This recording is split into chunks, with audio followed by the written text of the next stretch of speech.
Good morning, everybody, and thank you for joining us. Sorry, I was just checking the time, seeing my on time. I am. There's a lot of people still coming into the room, and I have little bits of introductions to do.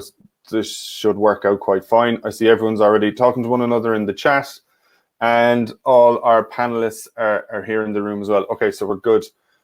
Just want to welcome you to the first panel webinar we're doing as part of this series.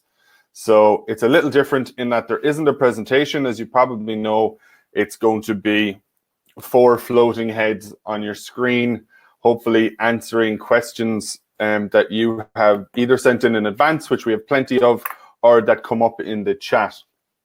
We will genuinely try to answer as many as we can, give you as much insight as we can. We're aiming for this to be about an hour and a half.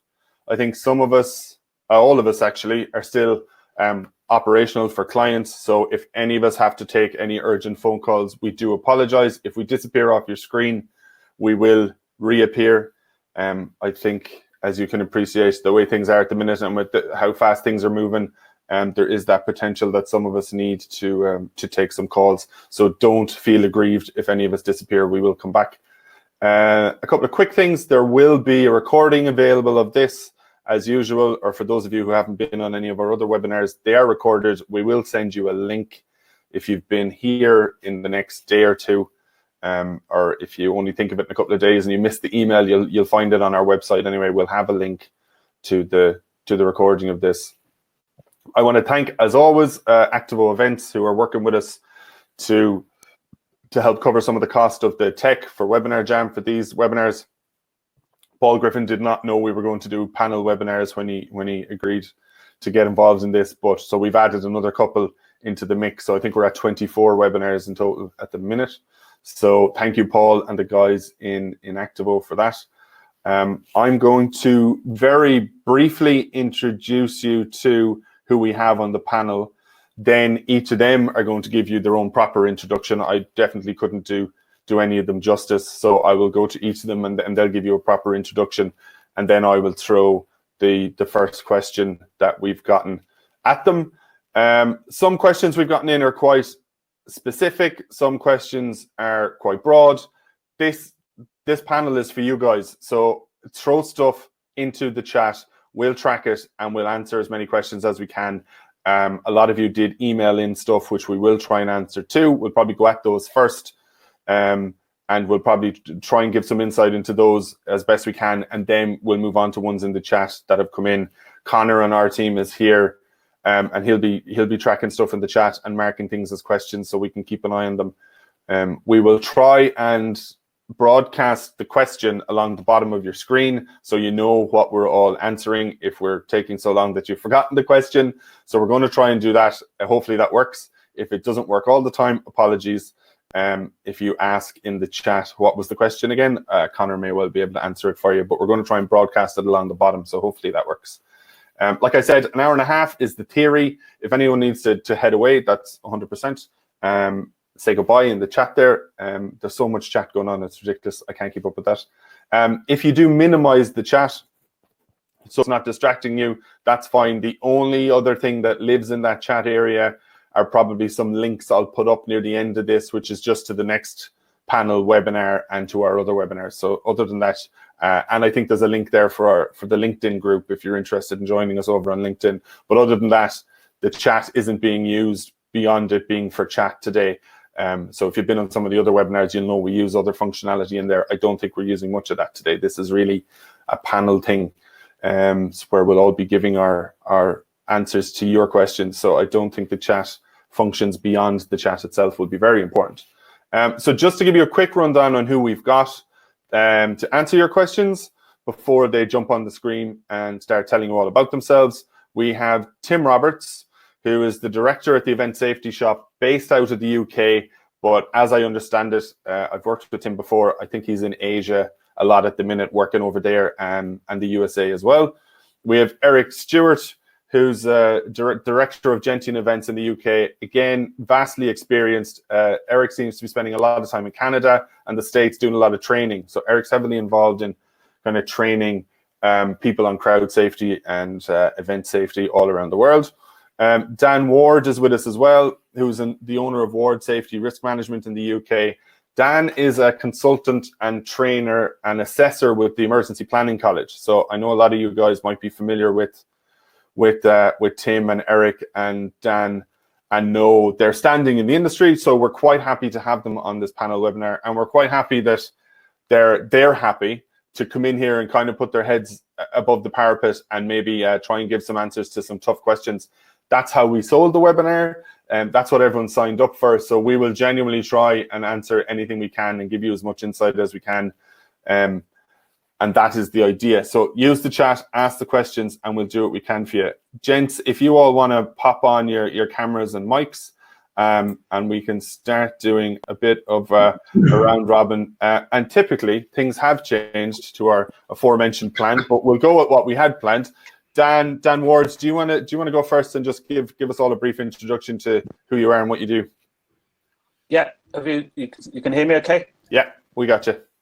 Great. A couple of things. First of all, this is the first shirt I've owned for 3 months, so it's not the best job, but there we are. I've also forgotten how to drive, but apart from that, lockdown's not adversely affecting me. And I'm alarmed by the similarity between mine and Eric's offices. It looks like we have a standard office that we share. It's not. So I'm the owner of Ward Safety. If you are one of my clients, don't worry, I'm not here to expose any deep and dark secrets. I'm going to speak in general terms about my views. If you've been in my classroom before, you'll understand that I do tend to talk quite straight about my views on things. My private business, I work at strategic, tactical, operational level with clients, a lot of training, but also planning, and I work operationally as well as safety officer and health and safety advisor. My main clients at the moment, which you can see on LinkedIn, so there's no secret about that, is UK Athletics, where I'm the head of health and safety for major events, which is obviously an interesting area at the moment with events potentially opening up. I'm also, as Mark mentioned, associate lecturer with the Emergency Planning College, which we hope to sort of move forward quite soon after a period of sort of downturn for them due to current events.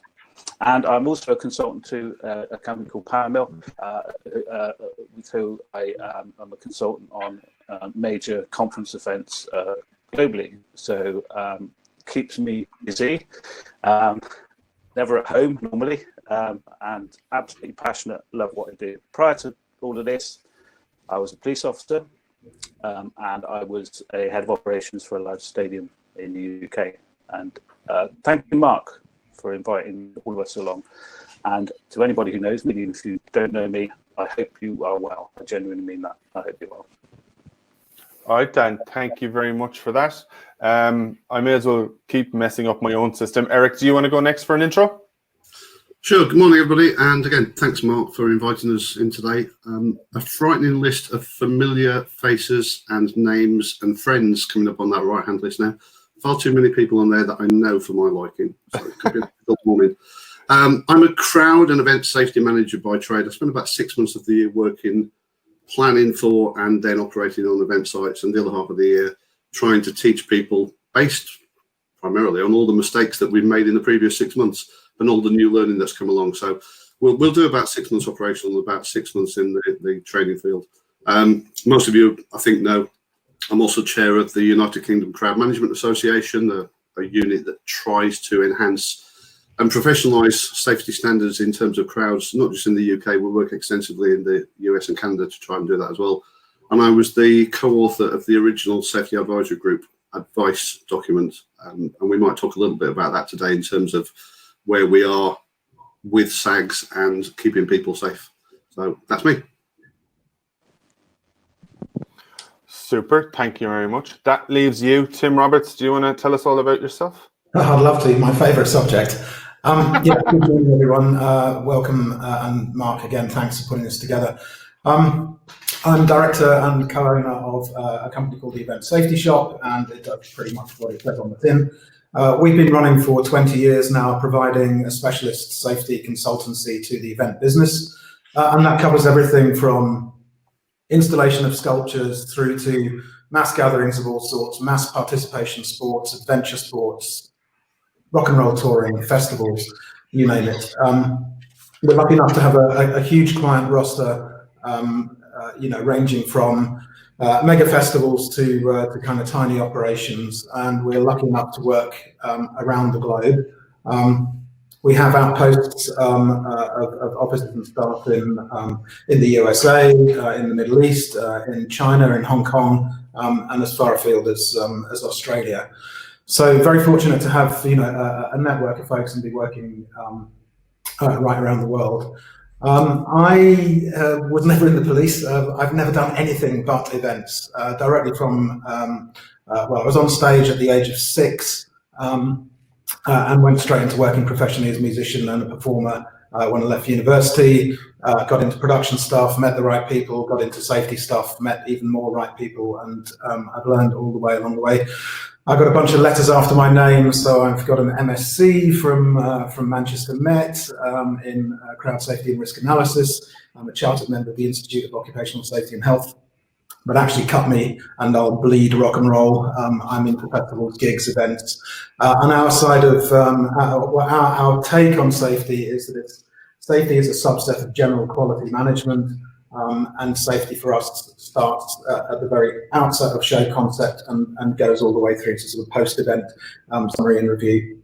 We're not just about crowds. We're also looking at how thick metal needs to be, and what do we do when the wind blows too much. So very happy to be on. I feel humbled to be in this presence. And again, like Eric and Dan, looking at the list of people who've joined, it's like, oh no, it's the people that I would call to do this instead of me. So yeah, fire away. Send us your work question. Thanks, Tim. Yeah, while you guys have been talking, I've been looking at who's in the room as well. So again, I would echo that. Delighted to have so many friends and colleagues from around the world who know as much, if not more, about this stuff than any of us do. So do get involved in the chat. With all the webinars we've had, we've seen that people get a lot of value out of their own conversations within the chat as well, which I think is quite good. Anything that allows us all to share knowledge and experience is a good thing, and what I'm into, as I think people know. For me, I'm Mark Breen. If you don't know me, I'm director and co-owner of Safe Events, based out of Dublin, along with my business partner, Martin Cullen.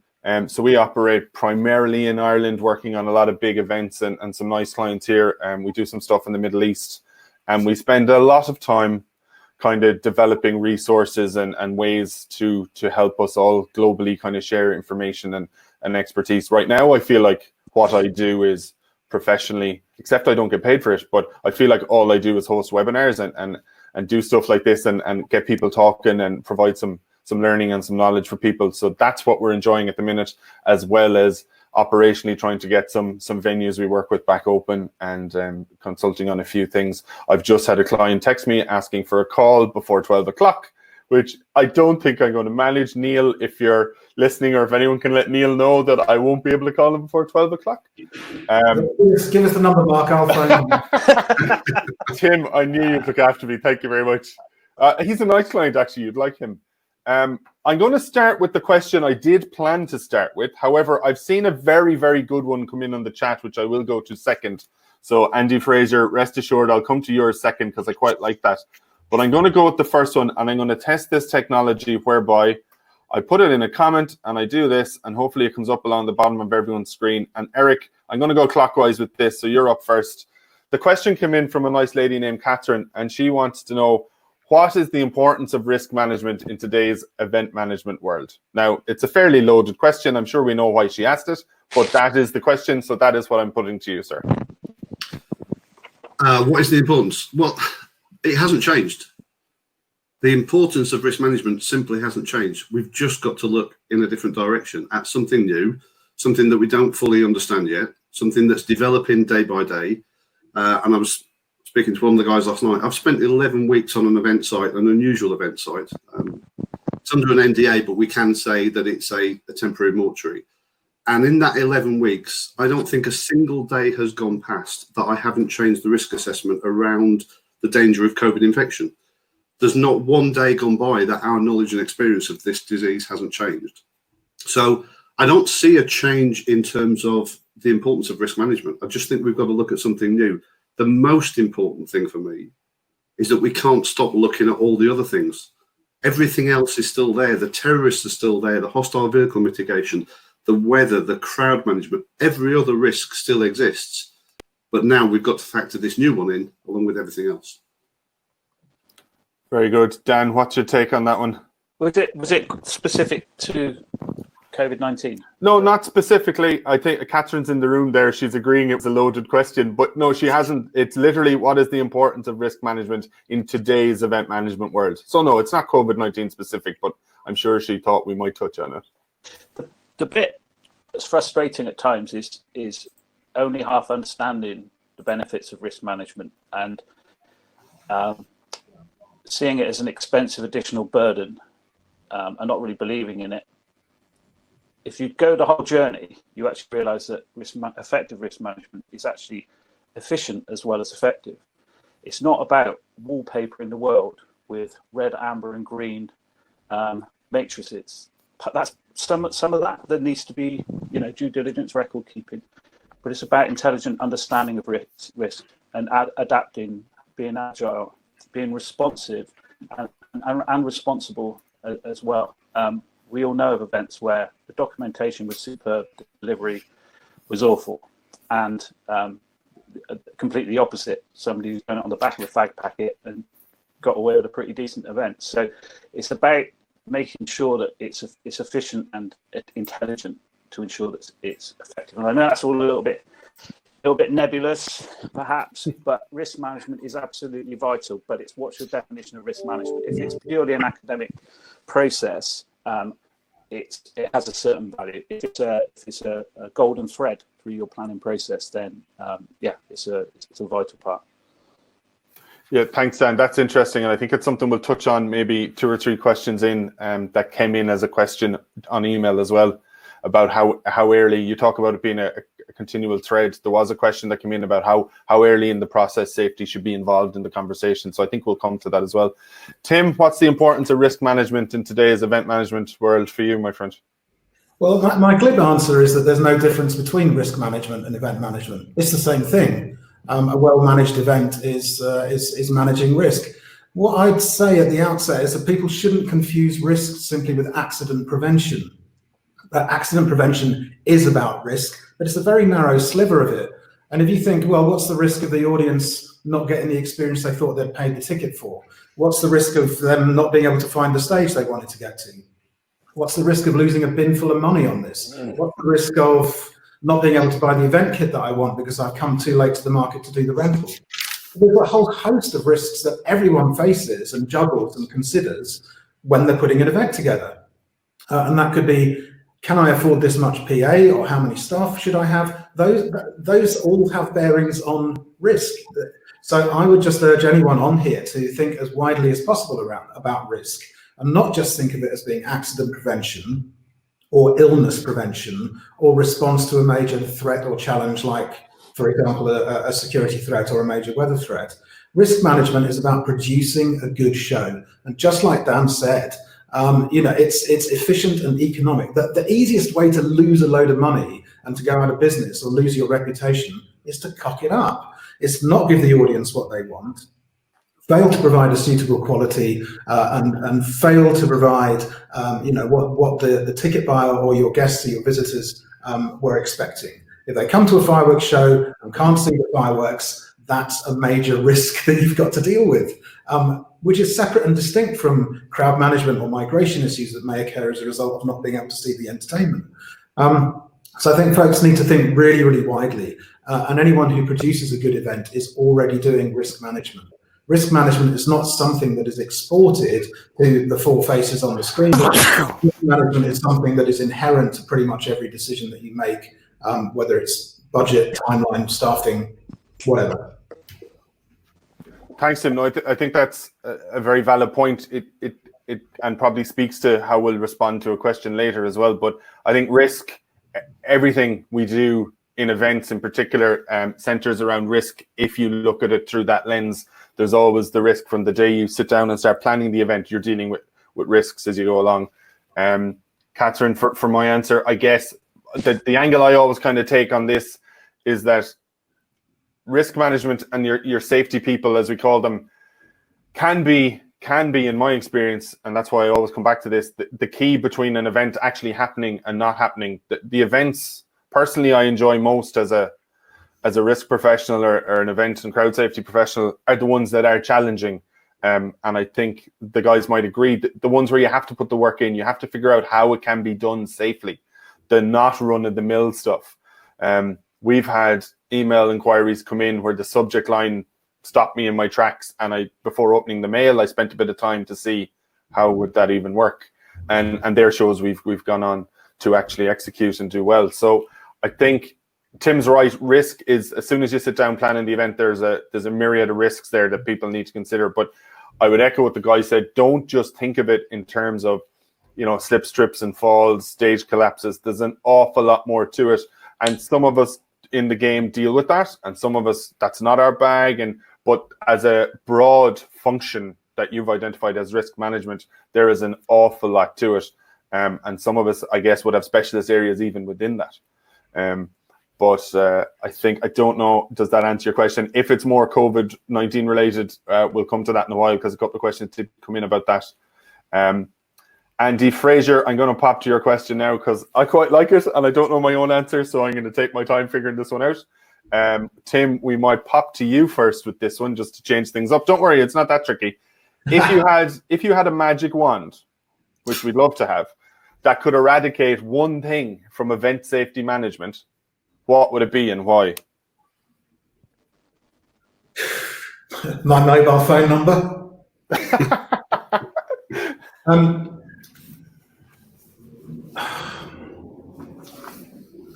It's difficult because I want to give it a serious answer rather than a stupid answer. Yeah. I mean, a stupid one. What would I eradicate? Barking up the wrong tree. Stupidity. One size fits all. Failing to think hard enough about the problem. Resting on yesterday's risk assessment. I mean, Eric said in his intro there that he's doing this, reviewing every day, having to look again and challenging your own assumptions. So it's hardly a magic wand to sort of, it'd be great to say, yeah, let's get rid of combustion. Let's make sure that, we never have a fire again. But really, I think a more sensible answer, I think, would be, to get rid of complacency and easy answers. Yeah, see, you did well, even though I put you on the spot there. Eric, what's your take on that? The magic wand, and you could get rid of one thing from event safety management. What would it be? Well, I'll give the glib answer first, which would be the public. If we take the public out of the equation, our events are going to be so much safer. Everything we do would be so much easier. But I'm going to echo Tim's final comment there. I think people become blasé. We've done so many shows that look similar, and some people then make the assumption that it's the same. And we all know, and I'm looking at that list of people down the right-hand side, every single person knows there that no two shows are the same. The same band, on the same site, on successive days, it would not be the same show. With different people, different weather, different arrival profiles, different traffic situations outside, where they're going to arrive earlier or later. There's no such thing as two shows. And trying to put shows into boxes as if they're the same as the one that happened last week is incredibly dangerous, but it happens all the time. Yeah, I think that's a good point. Dan, what's your take on that one? I'm going to piggyback off the last two, obviously. It's a wise move. I'm going to add to assumption, I'm going to add contempt as well. There's this occasional view that really frustrates me where all security guards are ... All safety advisory group chairs are ... All event organisers are ... That is completely untrue and unclear, and part of the fascination of what we do is the assumption, but also a loaded contempt that when certain things happen in crowds, it's because they're all a bunch of idiots. And that's a deep-seated danger to crowd risk management, making those assumptions. I just can't help but be fascinated and have sort of love for every person involved in events as a default position. And I'm frustrated where the default position of some people is that everybody who's not them or doesn't see their way must be a fool or an idiot or et cetera, et cetera. And I find that really just disappointing at times and quite hard to work with. Yeah, no, I think I've just got another one for Andy. If I have a magic wand, and here's my magic wand, is my pen, which is mightier than my sword. I'd get rid of the numbers on the side of the risk matrix table, because the numbers are meaningless, and we shouldn't be driven by simple multiplication of risk times outcome, because it don't work. It's not appropriate, and people often find themselves doing a simple primary school mathematical trick to try and prove their assumptions were correct. Don't bother. Why do I feel like early on in proceedings we've completely thrown the cat among the pigeons with us all nodding along for that one?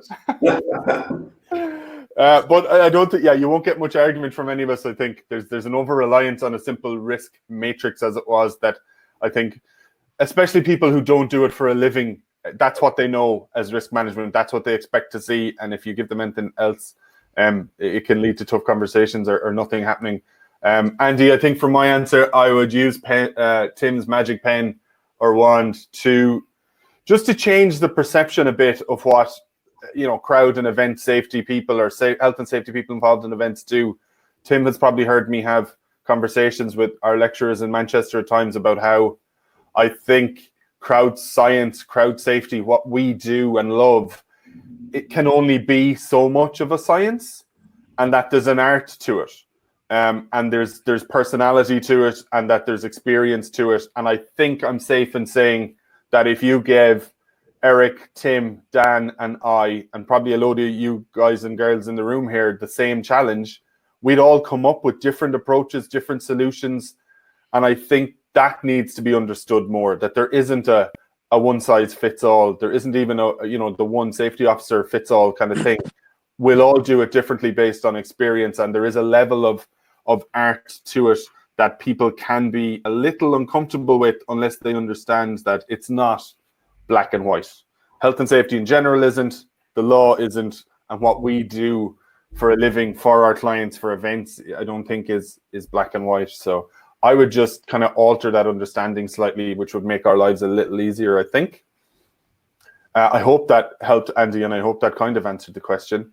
Eric, I'm going to come to you with the next one, because I think it's on the back of something you mentioned earlier, which has come in the chat from Raymond, and he's saying, when you're changing the risk assessment on a day-to-day basis, which I think we've all acknowledged is definitely at the minute how we're working, and in general, risk assessments can change that quickly and should. How do you ensure all personnel involved are aware of those changes? So I'm sure most people do the same as we do. There's an on-site induction before you get to come into the site, if you're working, no matter what you're doing. And the first day's induction for most of the people that came onto the event site as they came in was about 20 minutes. And we did it on-site, face-to-face, rather than the pre-read beforehand. I'm a little bit old-fashioned. I like to look in people's eyes and make sure that they're actually listening, and I will check by asking questions. I don't expect people to go through that re-induction every single day. There's no need for that. But if there's any changes that are significant to them, then they need to know about it. So I might have 3 or 4 days of minor tweaks and changes to the risk assessment that actually doesn't affect the way the guy or girl that's putting up the fence line needs to operate. But then on day 5, something has changed in government advice that means I do need to change the way they operate. So those people would have not the full 20-minute reinduction, but remember you were inducted 5 days ago. Well, I said something then that has now changed based on advice. So you need now to operate this way rather than the way you were doing it. That didn't apply to everybody every day. It probably applied to 1 or 2 people or a small group of people every 5 or 6 days or every week. But a reinduction of those bits that have changed is the way that we choose to do it, or chose to do it on this particular site. Now, some of those sites, some of the bigger event sites, you're not going to be able to do that. It will have to be pre-induction. Things like Hogmanay, British Summertime, any of the major events, to try to induct every single person individually face-to-face on the morning is going to be unrealistic. So you might have to use IT solutions. But in this case, the crew were small enough and tight enough that we were able to do it face-to-face. All right. So Raymond, there's your answer to that particular one that Eric said. And again, I think it comes back to that one size fits all thing doesn't really exist. There's a toolbox forgive the safety pun. There is a toolbox we can use, and it's horses for courses after that. Dan, Tim, have you anything on that one? Just how you would, if you're updating risk assessments that regularly on site, how do you ensure that information gets to the people who need it? Well, the requirement under the regs is not to communicate the risk assessment to everyone affected, but the significant findings of the risk assessment needs to be communicated. And this goes back to what I was saying at the beginning about what is the notion of risk. And any event site, particularly when it is bigger than just a single production office, with contractors coming in and out, and you can do a face-to-face with everyone, there is a significant risk in not having a good communication plan, not being able to get that message to the crew that something's changed, or there's a different operating procedure, or we've relaxed search, or we've increased search, whatever. So if your gig is designed in a way where there's a gap between decision-making and planning in the center and actually getting that information out to people, that's a significant risk you have to tackle. So having a good communication plan, whether that's an email out or someone stood and saying, "Oi, lads, it's all changed this morning. We're going to unload that truck first, or we're not going to use stage left." Whatever the circumstances could be, you need to have that communication plan, and that's true if you've got 10 people on a show or 10,000 people on a show. You need a suitable communication plan. So if stuff changes or when you need to tell people about a thing, you've got a mechanism to do it. And that is nuanced and it's different, and even that changes day to day, but that's what it is to produce events. This is true, constant changes, and how do we communicate them? Dan, have you anything to throw in on that one? I always recommend single points of contact, so across each work stream, discipline, single points of contact which get this stuff, and you keep a dialogue with those individuals. The 6 a.m. or 6:30 a.m. update email, which gives people information, what's changed, but also applauding and celebrating really good practice. I know it's a little bit insulting. It sounds like patting on the head as a school child, but encouraging that and promoting good practice and gently chastising, or even more robustly, poor practice, just to keep everybody on their toes. And those single points of contact have a responsibility to then ensure that information is passed out amongst their teams. If it's something higher risk, more critical than that, then that may not be a sufficient intervention. For most things, I think that's a really good start for the bulk of dynamic changes to risk on site. Yeah, I would agree. I think 9 times out of maybe 8 times out of 10, that kind of single point of contact and relying on cascade briefings within departments then is the system that tends to work. But again, if you're working in a jurisdiction where there's cultural differences, language differences like this, again, we're back to there being a range of tools, and we try and pick the one that will work best in a given situation. I think my plan might be changing. There's so many good questions coming in the chat that I may stay moving with some of these ones. We weren't going to avoid this one for too long, so we might just jump in with it from Gary. Is it practical to run large standing audience events with social distancing measures of 2 meters in place? Eric, do you want to take that one first? Thanks. My view at the moment is no, it's not. I don't think it's practical. I don't know when it will be practical. I'm not sure it'll be ever practical to have an event that is financially viable or feasible when everybody has to be 2 meters apart. My big question, I guess, is what do you do if they don't stay 2 meters apart? And if you bring in any alcohol or drugs into the mix at that event, the chances of people standing 2 meters apart are pretty slim. Any form of excitement, any form of emotion is likely to lead people to want to stand closer together. That's basic psychology. When we have a strong passion for something, we feel closer to the people around us, and we want to be closer to the people around us. And you've only got to have a look at the demonstrations over the last few weeks, and particularly last night in London, just how close people were together with that passion. I don't think we're ready yet. And I don't know how long, but I think 2 meters is too big a distance to expect reasonably people to stand separate and stay separate during that period. And then what if they don't? So no, I don't think it is practical. yet. Okay, thank you very much. Dan, what do you think on that one? I think it could be done, but you won't make any money. You'll actually make a massive loss. So being realistic, it's not going to happen. From a risk perspective, it could be done. I think some really good points from Merit there is things like alcohol.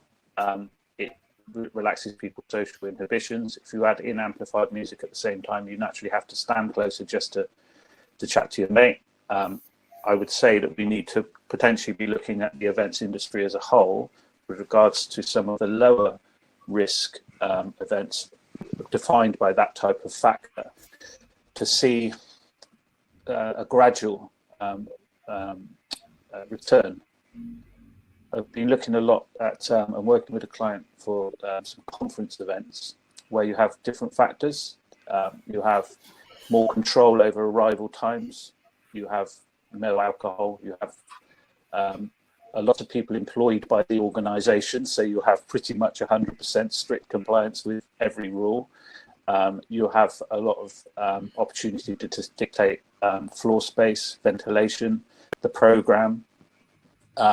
Even then, it's very complicated, but I think we can learn from some of the easier to manage events and see what works, as opposed to trying to open everything up at once.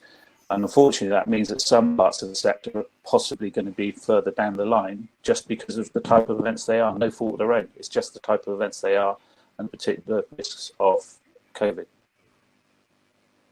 Okay, cool. Thank you. Tim? Hey, Gary, thanks for the question. I ferociously agree with both the previous speakers. The short answer, I think, is no, but there are some formats that could work. There's 2 points I want to make, and I'll probably forget the second because I'll spend too long talking about the first. But let's look at the event format. Can a large outdoor event work with 2 meter social distancing? A festival stage, answer, no. It can't. It just doesn't work. Because either you need to fence those people in to prevent them coming towards the front of the stage or to get the audience density that they crave, and then you end up with a whole series of pens that means you can't get out if there's a fire or whatever. Or it just won't work. But you could imagine doing something like, for example, I don't know, the university boat race along the Thames. Yeah, you could probably do that with 2 meter distancing because the entertainment is distributed. You know, there's a 4-mile stretch of the river where the boats go and people could get to see what they wanted to see, i.e. the rowing going past, whilst having some kind of distance between them. But that wouldn't work with a regular concert stage. And also there's a significant difference in that for concerts and music events and festivals in particular, people want physical proximity. That's actually what they've come for. They could listen to the music at home on a web stream, or they could just get their CD collection out and dance around the living room. That's not the same thing. People want to be physically together. They want physical contact. You know, we provide people with, 2 per square meter, two people per square meter, as your theoretical density. Actually, you look at any gig, everyone's down the front. It's 8 and 9 a square meter right on the barrier, going back to 4 or 5, whatever. People choose that. They've got the opportunity to stand at the back and listen to it, but that's what they want. They want to be in that crowd. They want to feel that. So we can't achieve what Gary's question was for a big outdoor show. The other point that I want to make is that even if I got a piece of graph paper and went and persuaded the client that every person would stand in a pre-marked spot on the floor and that we'd be happy and we could achieve this theoretical safe, hygienic distance between folks, that only works when they're there. That doesn't help us when we're feeding them in through the ticket lanes. That doesn't help when we've got to deal with toilets, F&B, or any one of a host of other reasons for people to move around and get closer to each other on the site. And actually, that's way more challenging. I've seen lots of drawings of football stadia, US football and baseball stadia populated with seating sold in a block of 3, a gap of 2, a block of 3, whatever, to accommodate folks. Brilliant, looks fantastic, as long as we can parachute them in or drop them in drones. Because when you want to have those folks walk up and down a radial gangway or use the concourse for circulation, all of this beautiful graph paper distancing just goes out the window. It doesn't work. So we need to think about that whole customer journey from the moment of them deciding they want to come to the event, getting their tickets, all the way through to arrival, entry, search, health checks, whatever. And we need to look at the whole piece, not just where they are sat when they're actually watching the show. Mark, yeah. Just one thing to say. I've seen in the last few weeks a number of outline plans for events that people want to propose, and some of them look fantastic. There's not one of them managed to deal with the emergency evacuation challenge yet. I've not seen a single paper, a single draft document that assumes that something else will go wrong and all those people will want to leave in a hurry at the same time and still maintain any form of social distancing. And that's a worry that people, for me, the people who are writing these documents are not thinking about all those other risks and not thinking about the evacuation. Yeah, I think that's a good point. We're back to the fact that we can't just all focus on COVID and ignore all the other risks. Now, I got that from a client quite recently as well, specifically about emergency evacuation, and without getting into it too much with them at the time and not having had to do the work on it yet, my base point to them was that if we're in a situation where we're actually evacuating, then there is a significantly greater risk from something than there is of people getting COVID because they happen to be within a meter of each other. And I think that could be uncomfortable for people to hear too, but risk levels vary and they change over time and they change quite quickly. And if I'm evacuating a venue, I would probably put my hand on my heart and say that in that moment and during that evacuation, I'm not overly worried about social distancing and COVID-19. And again, maybe I shouldn't say that. Gary, for my main answer to your question, I would say, as a general simple answer, I agree with the guys. No, I think that we can all come up with an event in a particular format that probably is manageable and might work. But generally speaking, no, the events most of us think of probably don't work. And for me, I would echo something that Eric mentioned. I think it kind of comes down to what's reasonably practicable to expect an event organizer to do. Are we at a time where the health service have a good handle on COVID? They will be able to manage if there are some spikes, and social or physical distancing is now just advisory. Then you're back to a situation where, as Tim mentioned, people go to a festival and choose whether to stand at the back of the field and have loads of room for themselves, or to go right down the front and be in much closer proximity to people. And they can still make that choice, and maybe more are opting to keep a couple of meters or a meter away from each other. I think it comes down to whether event organizers will actively be expected to enforce this, because as the guys have said, you can get your graph paper, you can draw it out, there can physically be enough space for the capacity you're going to put in there, but people won't use the space that way. And is someone going to appear and start giving out to you that you haven't physically kept them 2 meters apart? And that's not to get into the simple practicalities that Tim and the guys have mentioned about, well, you have to get them in and out as well. So will they be closer together then? I don't think in most situations it's practical to keep constant 2 meter distance. I think we can do lots of things to help it. You can do queuing systems for toilets that people may not be used to for toilets that keeps them a bit further apart. There's a huge management piece there. There are more people to do it. It costs more money. So then you're up to the financially viable thing. I think there are lots of things we can tweak to make it work better. But overall, does it work? In most cases, I don't think so. And I don't think we're there yet. There's a question here from Claire that, again, is a little loaded perhaps, but there might be a generality to this that we can deal with. Claire says, you all work in or have experienced education within the safety field. How important is this currently? And do you think there are courses out there to stay away from? So again, the second half of that, we may or may not want to deal with directly, but in general, I guess education courses in this field that I guess a lot of us maybe are in more through experience, definitely initially, and in recent years, maybe more involved in education ourselves and delivering. But generally speaking, education in this field, I guess, is a newish kind of thing. So what do we all feel about that? Dan, you laughed most. I think I'll go straight to you for that one. Okay, so I use a very clinical term at times, which is creating a defendable position, and I use that in a lot of contexts. If you're the safety manager, if you're an event organizer, create a defendable position.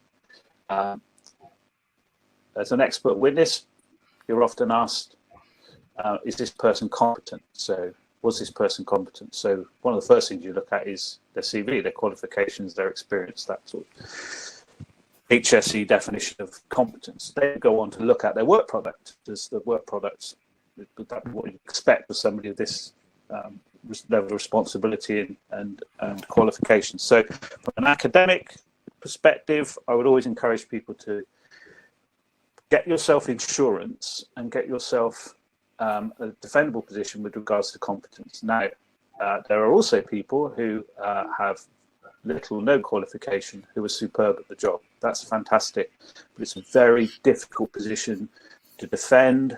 But that's quite brutal, and that's quite clinical, talking in legal terms. I also think it's a massive benefit in investing in training, self-development. I'm going through qualification myself at the moment, that sometimes I wish I'd never started because it's painful, but I'm really enjoying it on the days when I complete the various stages, and it's great. I often get people inquiring. As many people know, I'm a big fan of the MVQ level 4, and they say, "What next?" And I then have a real problem in recommending a suitable qualification. I tend to say, try to go mainstream. Health and safety, I think, is a really great, a NEBOSH or equivalent would be ideal. If you put those two with the level 4 together, to me, that's showing a level of competence. And then there's obviously the pure academic qualifications as well, which I wouldn't disagree with as valuable. I haven't been a student on the courses, so I couldn't recommend them, and I hear good and bad about it. And that's the trouble with recommending. As soon as you hear good things, you say, "Well, I've heard good things about that." The next bit of advice you get from people is it's not that good. So I've failed to answer the question. We may all fail to answer the question. Eric, what's your take on that one from a man who spends a lot of time, as does Dan, kind of teaching people about this stuff? Well, what Dan said, and I would go with recommendations, but I go with recommendations from people I know and trust, but people I know and trust who are quite cynical. There are some people that will recommend a course because they've done it and paid a lot of money and regret having done it, but will still tell you it was worth it because they don't want to look stupid because they've wasted the money. So go with people that you know and trust, but who are also quite cynical, who will say, "Yeah, no, I wish I hadn't." But my first point when I'm looking at any training is the person standing in front of me someone who's actually done this job for real, rather than someone who's just done a lot of study and a lot of research and a lot of background and put a course together. And I need a combination of both. For me to learn from someone, I think that person needs to have the theory, the knowledge, the experience, and have been on the ground and actually felt the pain when things go wrong and had to make on the spot hot decisions to try and fix things. And that's what I look for. I don't just look for a badge on a course because it's been certified by this company. Is the person that's going to stand in front of me or sit in front of me on the computer screen a person that's been through the sort of pain that I might have to go through if I then call myself an expert in that field and start going and doing it for real? Yeah, it's a good point. Tim, what do you think? Again, I want to ferociously agree with everybody. I think Dan used the C word of competence, which must include at least the degree of knowledge.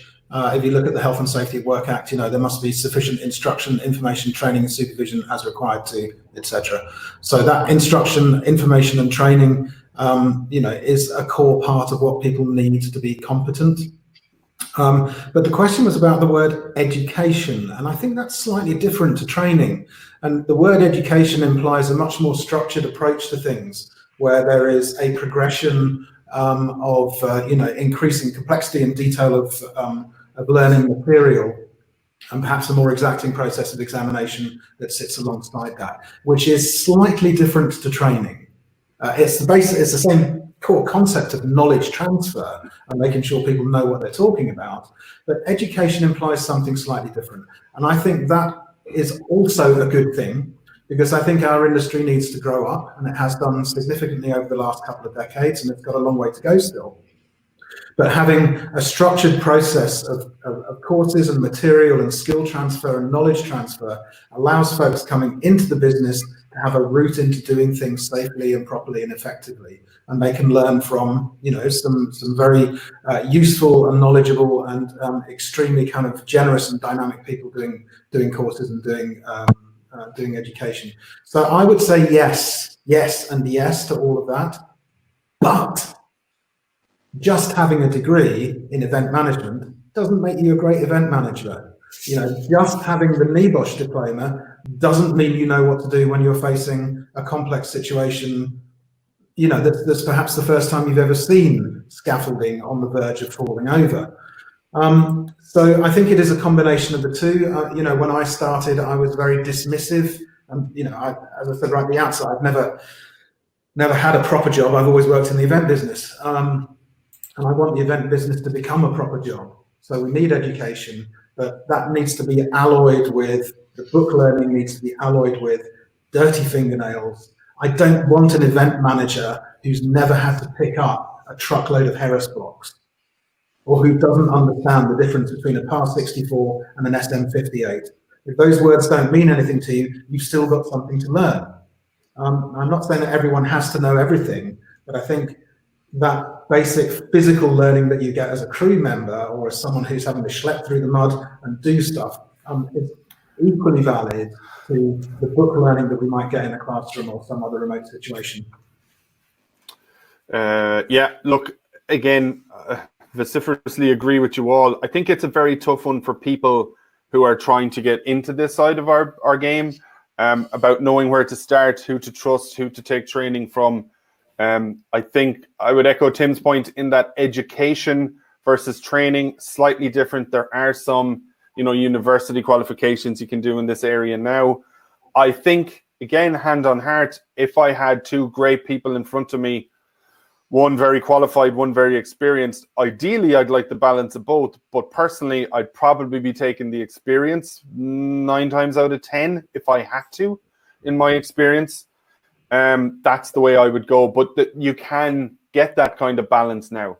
I would definitely echo what Eric said in that in this field, if you're going to go to training or if you're going to go to any type of education and learn this stuff, what's very important is who you're learning it from.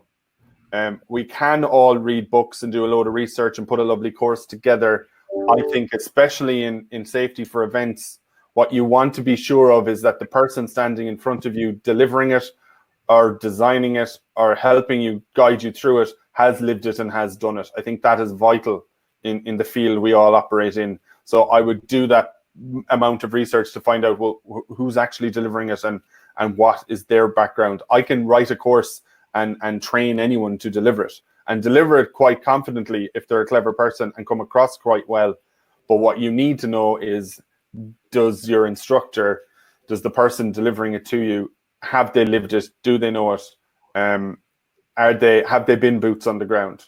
I think it was the point Tim talks about, you know, have they lifted Harris blocks? Do they know the difference between tech on a stage and the different types of microphones? I think it was brought home to me, not that I needed it to, but it was definitely brought home to me. I worked on a large show a few years ago, when we needed something moved, we needed something done very, very quickly.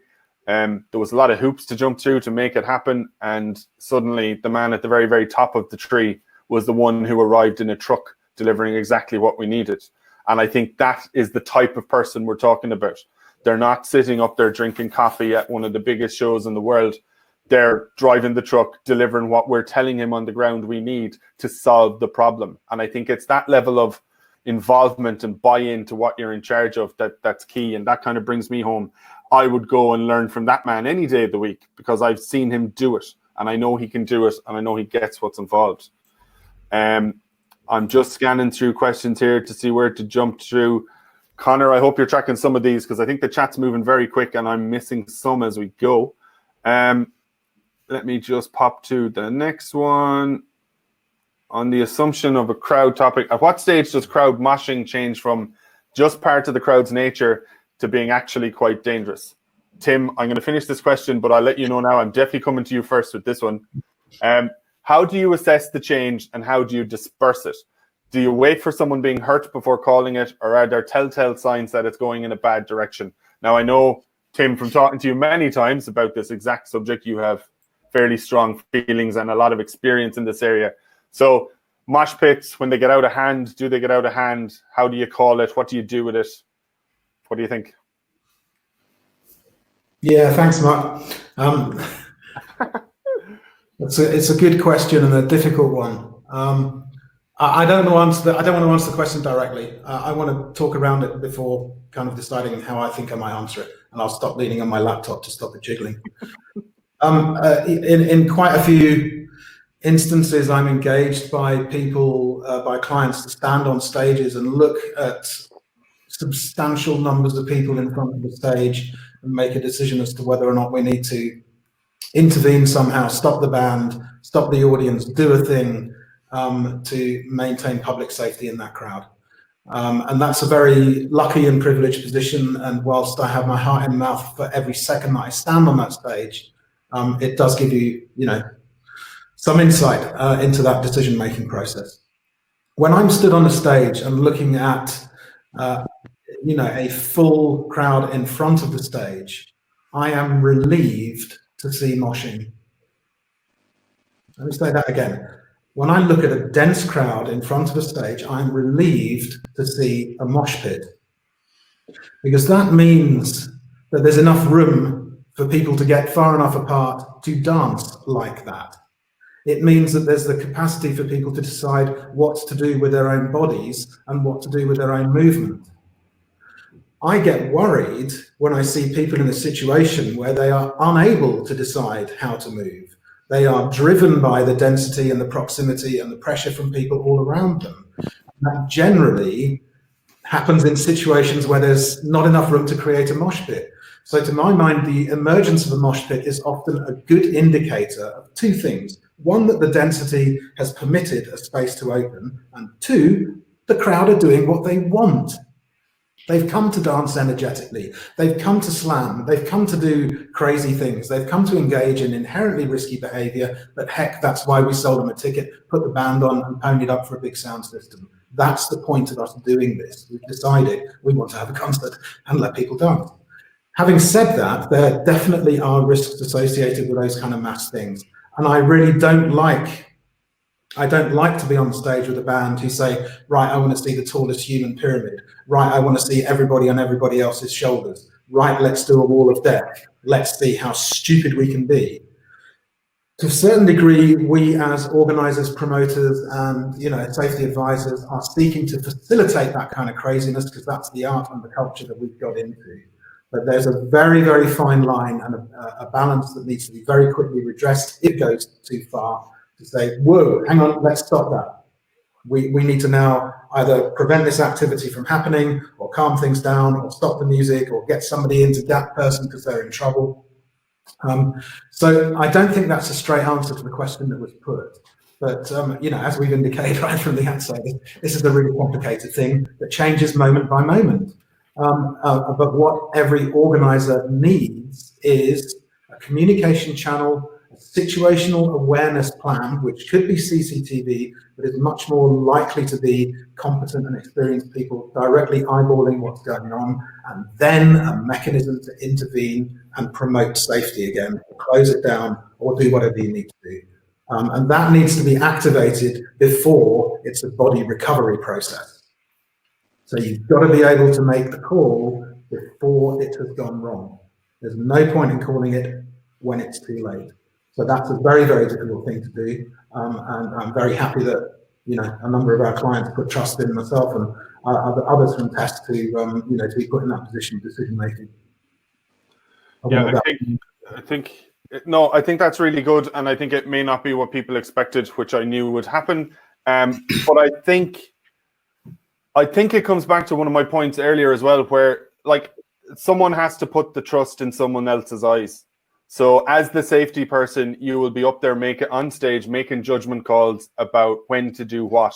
And that is the role we take on a lot of the time. And it's arduous, and it's a weighty role, and it can have a lot of consequences, but that's sometimes what it comes down to. My thing with mosh pits is always, can I identify people who do not want to be in the mosh pit? I think as a social norm, a lot of people get involved in mosh pits and they can quite enjoy that.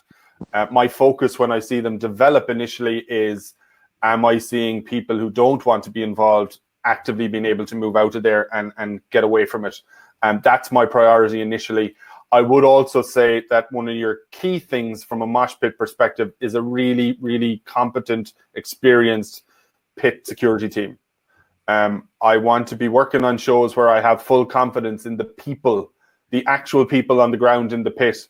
I trust them. I know them. I've worked with them before. I trust their eyes. I trust their judgment. That's the ideal situation, because security in a pit see these things even more than safety officers or advisors like us. We could well be on the stage at some point looking straight into that crowd, but we'll be elsewhere doing other things too. So I would rely heavily on the eyes and the experience of that front of stage pit crew. I don't disagree with you, Mark, but I just qualified the when you use the word in the pit, if you are physically on the floor or even on the step of the barricade in a stage pit, you've hopped up on the mojo, the chances of having a good enough view angle to identify where someone has fallen in the crowd is pretty low. Yeah. We definitely need people who understand what's going on and who are competent, and that must involve the staff, providing, let's call it, the security and safety function in the pit.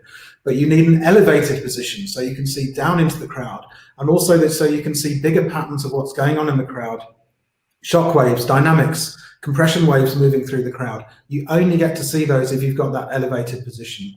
So no matter how important and central the command and control is of the pit supervisor, they need eyes and ears who've got that elevated position to view down into the crowd to be able to identify if stuff either has gone wrong or has the potential to go wrong. Yeah, no, you're dead right. And again, I'm a bit like you. Rather than rely on CCTV for that, I would tend to try and have some of those experienced good eyes up on the wings, front, stage left, stage right, if we can. We've been on a few shows where they've built specific platforms to give us that elevation. So it doesn't need necessarily the safety officer or advisor coming out on stage to get to the front to have it, but that there is another elevated position. But again, I'd agree. I'd sooner have the eyes I know and trust elevated doing that rather than rely on CCTV. But I think that's probably a whole nother discussion about CCTV. Dan, did you want to come in on the mosh pit thing? I was just going to link it back to competence, which we've already done. So the question there would be, what would be the competence of the person making the decision? And your certificates probably aren't going to be much use. They're going to be about what's your experience of this type of crowd at this event, mosh pits, etc., and what's normal and what's unusual. And that's really difficult to quantify sometimes with dynamic changes in crowds. It's just not right. There's something not right here, and we need to do something. And then the question is, how do you do it? And if I was advising the safety advisory group, I would say to them, don't get too anxious about mosh pits. Ask questions about what the interventions are if things go wrong. So the show stop procedure, show pause procedure, how quickly that can be activated, medical response, security, etc. Extraction of casualties, that type of thing. If that's all effective, and as Tim said, this is actually the show that people come for, then embrace it, and make sure that you've got somebody who's competent, as more strongly defined by experience and qualification, to say, this isn't right, there's something not right here, and then a snappy response capability to manage it effectively. And make the best decision, not the perfect decision, but make the best decision. Give yourself the best chance. Yeah, that's a good point. Eric, did you want to come in on mosh pits and the fun they are?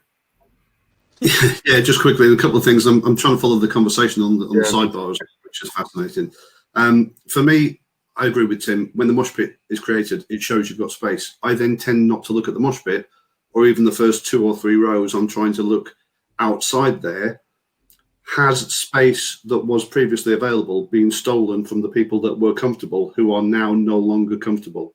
And that seems to be an increasing problem for 2 reasons, I think. We've got a lot of bands touring who haven't toured for years. and their first generation fans know how to behave. They know the classic behaviour in a mosh pit. If someone's down, you stop, you pick them up, you brush them down, and then you carry on. But a lot of the bands now coming out second time round, having had long breaks, are attracting a younger audience that don't know those rules, that might have seen moshing on YouTube or other social media, but are coming to a gig for the first time without a real understanding of what that's going to feel like. And they're the people, and without naming the event, I hark back 5 years to one that took place in central London, where a band toured, having been off the road for many years, and had a new generation of much younger, I don't want to call them weak or frail, they're not, but they didn't understand that the area they were standing near the front of stage was about to spark up and become a really exciting, fantastic place to be, except if you didn't know it, it was bloody scary. And they were the people that were getting hurt. They were the people that were having to be rescued from the front of the crowd. And that, for me, there's an education piece there. There's an education piece for younger fans going to older gigs almost, or going to rock gigs, that there is an etiquette around moshing. But I'm going to finish on Tim's point, a major on that, is that this is about having the band on side, having someone who has spoken to the band just before they've gone on stage, that knows the band, knows the artist, knows the mood they're in, and knows that they know what to say when things go beyond acceptable and when it looks like people are just about to get hurt. And even if it means giving an indication to the band that you think it's reached that point, that they then know what to do. And that building that relationship with bands or with artists or artist liaison or the stage manager, whoever it is where all the pre-work comes in. And that's the important bit for me. Just to come back, Eric, yes, absolutely agree that and looking again at the chat, there's a lot of stuff about the role the band can play, but I would just throw this in as a kind of as a personal observation. I would say that some of the most dangerous conditions I've seen in front stage areas have occurred during the turnarounds between acts, and there's not actually a band on. When people are positioning, when there's churn, when there's excitement, and you see vortexes and eddies and not Eddie Grants, but tight movements within the crowd. A lot of non-linear motion. It's not a big wavefront that's coming through, but it's small dynamic stuff that then can precipitate a big wavefront coming through. I've seen that on multiple occasions, and I've been deeply concerned and thinking, we are at the point of having to do some kind of intervention, and there's no band in sight because this is just the turnaround. So again, kind of going back to there's some of the points we've made earlier, this kind of risk management framework and the goggles you've got to be using must extend throughout the customer's dwell time on your event, throughout their arrival, assembly, ingress, do their thing inside, depart and disperse. We need to be looking at them throughout that process, and not just at the point we think, oh, it's getting to the headliner, let's pop down and see if it's got busy at the stage. We need to have this as a constant monitoring process, and be proactive and dynamic in our assessment of what's going on. And forgive me, I don't want to monopolize this conversation, but Eric started off his very first answer today with saying that he reviews his risk assessment every single day. Well, yeah, I'm very happy to work with clients and work with bands and tours where we review that risk assessment every 20 minutes. Every moment we're on stage, we're reviewing what's going on. How did it go yesterday at the other place? What were the reports from Paris? Oh, the guy likes to climb. Right, okay, we need to make sure we're on this. So that process of safety management and thinking ahead and being in a position where you can respond to the unexpected, that's non-stop. That's non-stop. It's a 24-hour job for the safety person and for everybody else on site who's working. It's a non-stop job and requirement to be thinking of risk management. Yeah, no, 100%. I think we're all agreed on that point. I need to apologize because there are so many questions coming in the chat that there's literally no way we're going to get to them all. So please, no one feel personally aggrieved if I haven't put your question forward. I'm scanning on 2 different devices here and trying to keep up. There's a very interesting one that has come in from Lloyd, which is, as safety officers, can you give us a view on how much time you spend in event control? Some SAGs seem obsessed with chaining safety officers to the desk and some safety officers spend 100% of their time outside event control. Is it personal choice, or are there any professional guidelines around this? Dan, do you want to take that one first? Yeah, goes to a common problem, which is what's your definition of a safety officer? You can be the health and safety officer. You can be the safety officer as more the sort of sports ground safety officer, or you can be the crowd safety manager. Personally, if I'm in the role as crowd safety manager, event control is where I need to be, providing it's going to give me the access to sufficient information to make key decisions. And I think also stakeholders, the organisation, the event needs to know where you are. I've been concerned at times where I've been involved in events where the safety officer likes to get out on the ground to the point of actually fixing a broken wheel on a trailer. And there's everything else going on behind their back. So if there's a default event control, unless there is a risk-based reason to justify being out on the ground, if it's because you want to go and have a fag and wander around now and again, fine. Get a deputy to sit in the chair and you're off duty. That's fine. That's a very different thing. So we all need those breaks, that sort of welfare side of things. Don't advocate smoking.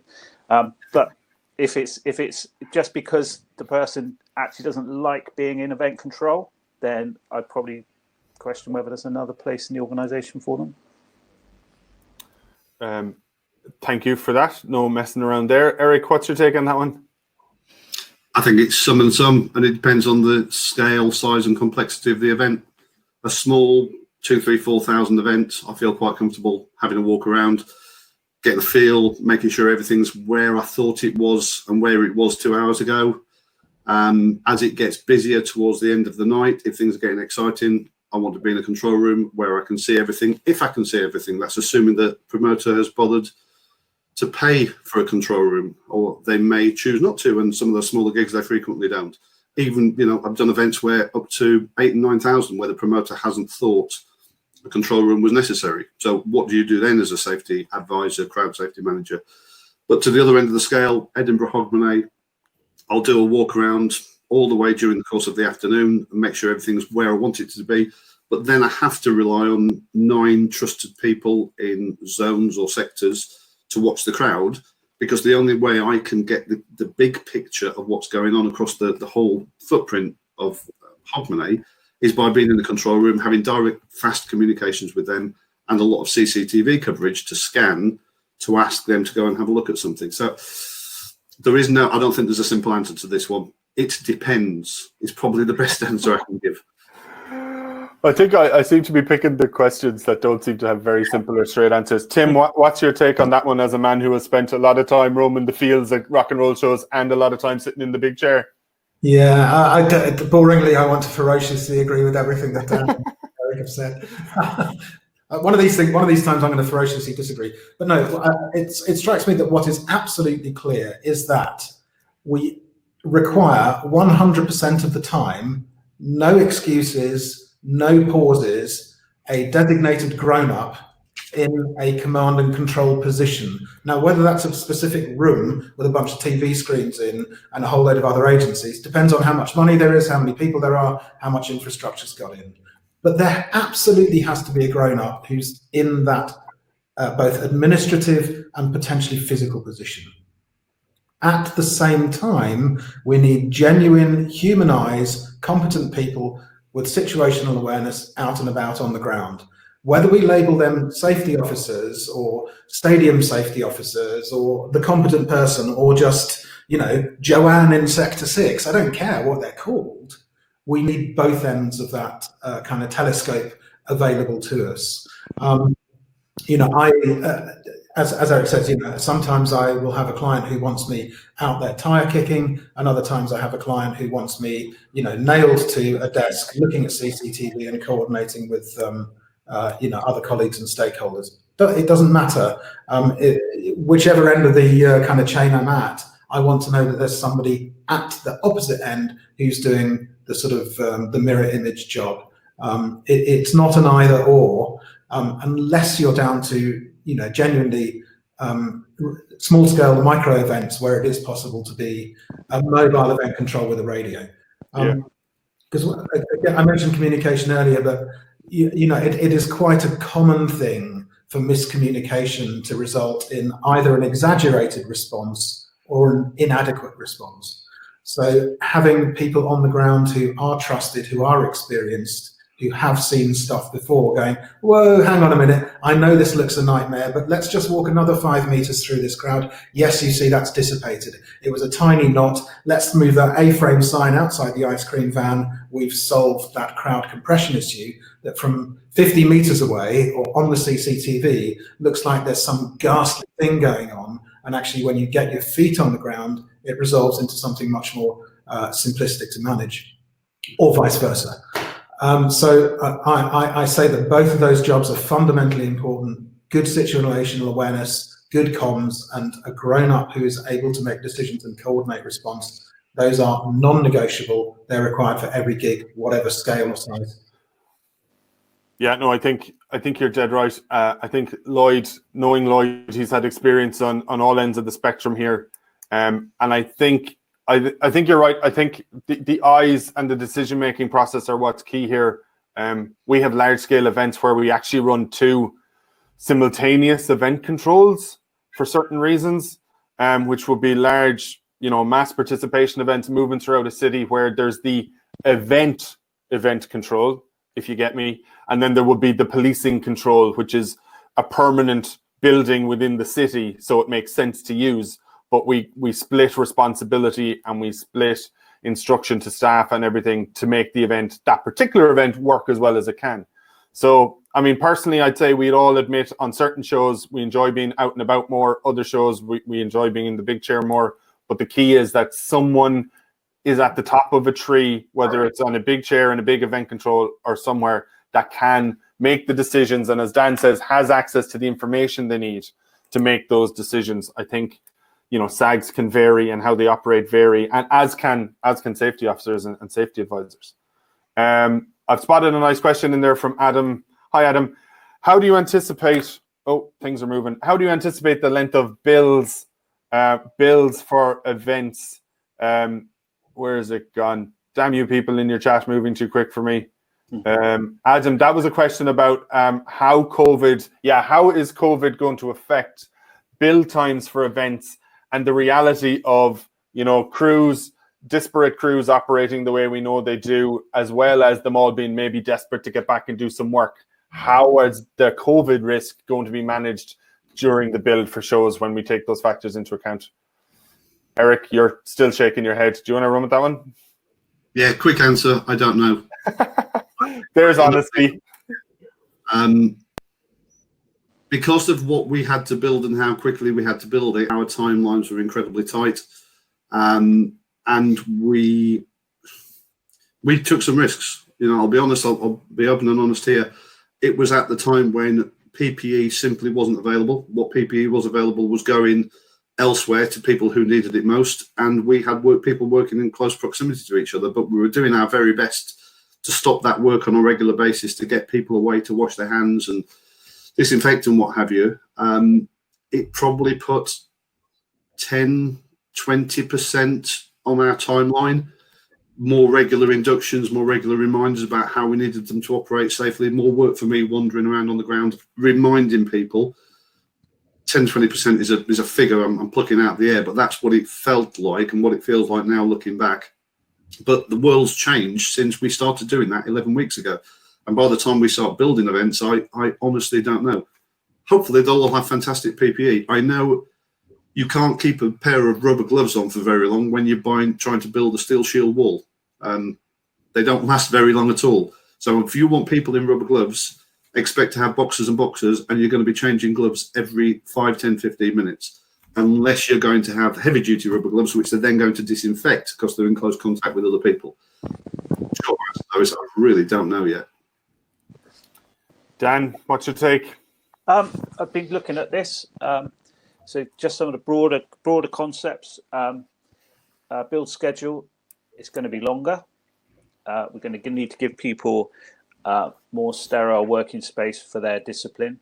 The certain areas of the venue, you've got contractors very often that know each other, get along, all running cables, climbing in and out of places over the top of each other. It's great. It's fantastic. Lovely people. we have to disentangle that, and then you put your sort of classic Gantt chart together, and the thing gets longer and longer. As well as that, you need to have, I think, an increased amount of contingency time and genuinely commit to contingency time for your build, because of the fact that if somebody has a delay, they may have to vacate that space because then there's got to be another contractor coming in to work within their space.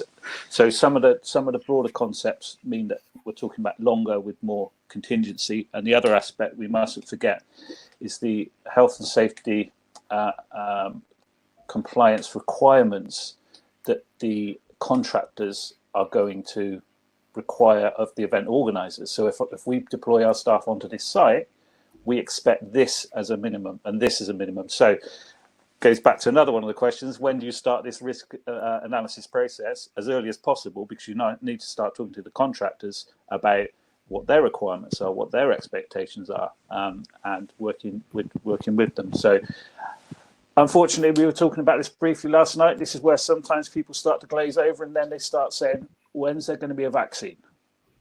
Because they just haven't got the stamina for the length and breadth of some of these discussions, and want a golden bullet. And one thing we can never do in this industry is deliver a golden bullet. It's always a process. And so those are some of the things I've been thinking about and working with before we start getting into the details, like Eric was talking about, of PPE and signage and all those other sides of things. It's fascinating, though. It's definitely fascinating. Tim, what's your take on that one? How annoying are build periods going to be to try and keep safer than they were, if such a thing is even what we're aiming for? My guess is that Eric's guess is actually too much. I think it'll be marginal. I've been doing the safety thing now for long enough to remember when the whole rigging industry was going to grind to a halt if people were forced to wear harnesses. I remember when there were predictions that we would never build a single event site if every bugger needed a forklift ticket to drive a forklift. We will deal with this. We will get over it. And I think, eventually we will work it into our daily routines in exactly the same way that we've worked in wearing hard hats and PPE and expecting people to have a certificate of training competence to drive plant. When I first started working in the gig business, if you could find the forklift keys, you were the forklift driver. Like earlier on, we've grown up, we are growing up, and we'll continue to do so. We will deal with this. And I don't think we will deal with it at the cost of saying that, well, for a rock and roll tour of, 6 buses and 20 trucks, they can now only take half of the gigs that they were going to do. It's not going to work, and you've got to get rid of that concept of that entertainment type and say this is no longer economically viable, which is what happened when the Hindenburg crashed. We said this is such a disastrous thing, we will never use hydrogen-filled balloons again. I don't think we're in that position where we are required to completely kind of rethink the entire economic and kind of structural format of how events are produced. I don't think we're in that position. We will adapt and we will amend, and ultimately I think eventually we'll take this in our stride. I'm not saying it's easy. And again, I echo Eric's very first comment, is I don't know how we're going to get on. And I'm desperately working with a range of clients to try and work out how we're going to do that first gig back out of the blocks again. But we'll cope, we'll get there, we'll manage it, crew will still go to catering and all the rest of it. What is positive about this whole thing, and I'm desperately clutching for or looking for that silver lining in the ghastliness that is, multiple deaths around the planet. What is positive is that now, for the first time ever, people give a damn about where the crew wash their hands. Health and safety actually come onto the agenda. We're not the boring pain in the arse guys who are just money off the bottom line. We're actually the first people getting asked, how do I produce this then? How can we make sure that people are safe? Fantastic. What a great legacy. What a great outcome, if there is ever a good outcome to a global pandemic. that we now maybe are in a position to spend more time, effort and care considering the health, welfare and well-being of the people who come to our shows and the people who work on our shows. Yes, it's maybe a thin silver lining, but it's a pretty good silver lining actually to the ghastliness we're experiencing at the moment. It doesn't mean the end of rock and roll. It doesn't mean the end of festivals. We will work our way through it, and hopefully we can take some longer term benefits to the industry. That means we promote health, welfare, well-being, mental health, etc. Amongst ourselves, and give safety officers more work, which is which we'd all appreciate. More safety geeks. Yeah, but no, I think you're right. I think there will be a legacy once we kind of turn the corner on this and COVID fades a bit into the background, and hopefully it might be that these types of considerations are more to the forefront of people's minds, especially clients and the people paying the bills. I'm keeping an eye on the time. I know no one's rushing off as such, so I'll try and get through a couple of more questions. I want to deal with ones that are maybe a little bit more less doom and gloomy, so I've spotted a few along the way. Mark wants each of us to outline our, without naming names, of course, our most significant or challenging event or situation so far in our careers. So if anyone has one immediately to mind, I'd say we all have to maybe pick through them. Not necessarily a disaster, but a challenging plan. I know for us, I'm going to do this now to give you guys a bit of time, because I saw this question about 2 minutes ago. So I've thought of lots of things where it went wrong or nearly went wrong. But actually, for me, one of the most challenging things we've dealt with was working with a global kind of theatre producer who travels with a show. And a key element of which was that the show happened in pitch black darkness, to the point that they didn't want any staff in high-vis. They didn't want any staff with torches. They wanted nothing visible from the perspective of the show. And I think when you work on the safety side of things, what we're there to do is facilitate these creatives. We have to facilitate the show going on if it can be done safely. And that's the key thing. Just because the creatives think it can and want it done, it doesn't actually mean it can be done safely. And what being done safely means, if I'm the safety advisor, is that I devise a way that I'm comfortable, bottom line, to put my head on a block and let the show run that way. And as Dan mentioned earlier, that defensible position, that's the way you have to be thinking. I have to be able to defend the decisions I made as the safety advisor that allowed the show to go ahead. But then if something happens, can I defend the way I allowed the show to proceed?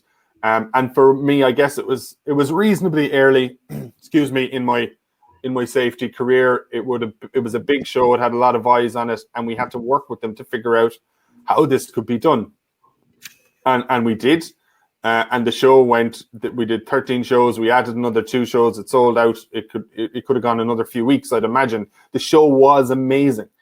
But the amount of work involved and the change of thinking and the change of procedures to allow it to happen, none of which negatively or positively in some respects impacted on the crowd. They went, they enjoyed their show. I hope none of them even wondered about how they would have been dealt with in an emergency situation. But we figured it out. But it took a lot of time and work. And ultimately, it took us as a company being happy to put our heads on a block with a set of procedures that definitely weren't the norm, and that I know from speaking to colleagues, they mightn't have done it the same way. Some people came up with other ways. Some people said they just wouldn't have touched it. And this comes back to one of my earlier points. We're all different. We all look through different lenses, doing the same type of job. We all have different experiences. If I was challenged to do that show again, I would know how to do it well. If one of the other guys here was challenged maybe to do the exact same show, they maybe have to figure it out if they didn't do it before. Similarly, they'll have done types of shows we won't have done. So for me, as I said earlier, they're the types of shows and challenges we enjoy, because we've not yet had to turn one down that we couldn't make work if we entertained it at all. The trick for me is to suss out quite early if you think there's a route to making it work. Then it's generally about bringing statutory agencies, licensing authorities, the creatives along with you. But if we feel there's definitely a route there, we'll proceed and we'll try and figure it out. So for me, that's one of the ones that sticks with me a lot. Tim, have you got one? Yeah. Sorry, I'm reading the chat. I lost track. Yeah, me too.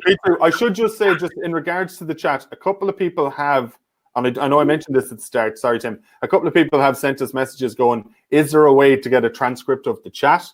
I won't lie, there is a way within Webinar Jam to get that transcript, but being honest, the way it churns it out isn't the most readable thing in the world. You're not reading it the way we're currently reading it. So I have to work with them to try and figure out how to get it in a more useful way, a useful format. But this is definitely one of those where I'm, as much as we're all being able to keep an eye on it here, there are some amazing conversations. There are some amazing conversations going on in the chat. So I will work to try and get that in a usable format for you.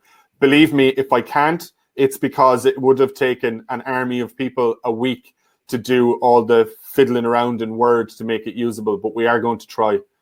Sorry, Tim, biggest challenge, memorable experience? I have an easier question for you. I'm not going to wash any dirty laundry. I'm not going to name names or say particular things. The gig that worries me most is the next one. That's the one I'm working on. The situations that worry me most are when you turn the tap on and you can't find how to turn it back off again. It's long enough in the past for me to be able to mention it, but Fatboy Slim on Brighton Beach was an archetypal example where a whole load of, I need to be careful, but the tap not only got turned on, but the entire water main was turned on for a variety of reasons. And despite asking them to turn it back off again early in the day, it didn't happen. And, who knows how many people turned up on the beach. And then, great, then the tide came in and you lost a third of your event area. Perfect. What could possibly be better than that? Try making an announcement to get the tide to turn back. There's a bunch of horror shows, but maybe I could just offer a counter.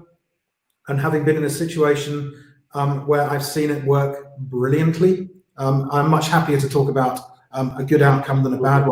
So a few years ago, I had the good fortune to be invited across to Chicago to see the Lollapalooza show on behalf of the insurance underwriters who wanted to just have a general view on their risk management protocols. So I went along as an advisor, met some great people. And during that time, so about 105,000 people on Saturday came into the showground. Major storm boiling away to the north of Chicago. And yes, you guess what happened. The storm came and an evacuation had to happen. What they did right was not textbook, because there isn't a textbook. It was beyond textbook. What they did was brilliant, because they did all the difficult decision-making way in advance, months beforehand. They had a set of weather trigger criteria. If this, then we do that. If that, then we're going to do this. It was all agreed. So all that was required on the day, when it was getting really, really close and really, really chewy, was to say, have we reached threshold A or B? Answer, yes, right, now let's activate the plan. And C3 Presenter, the promoter, and guys like Spike Falana, who's their kind of technical production guy, looking at weather and other site stuff. Their decision-making was simple, because Spike's there able to go, we've met the criteria, sorry guys, we've got to pull it. And all of the other decisions were, just then activated. There wasn't an unseemly screaming match in production offices or other places going, do you know how much I'm going to lose? What are you going to do about t-shirt sales? What about the bars? How are we going to close this down? How are we going to do that? They'd done all of those difficult conversations in the cool calm of the planning period. And when it came to the show, all they needed to do was say, we've hit the criteria, we've got to do X. And everybody on every event should have a similar set of plans, proportionate and built for their event. You don't want to take C3's plan, because if you're not in Chicago, it doesn't count. So you're not having to make stuff up on the hoof. So that's my way of failing to answer the question by giving a well, I think you have failed to answer the question, but given people a great insight to how they might improve planning their events. So I think you've done quite well there. Just named all the people with the positive one. Yeah, exactly. Yeah. Well, again, we can't do the opposite. So Dan, have you got one first?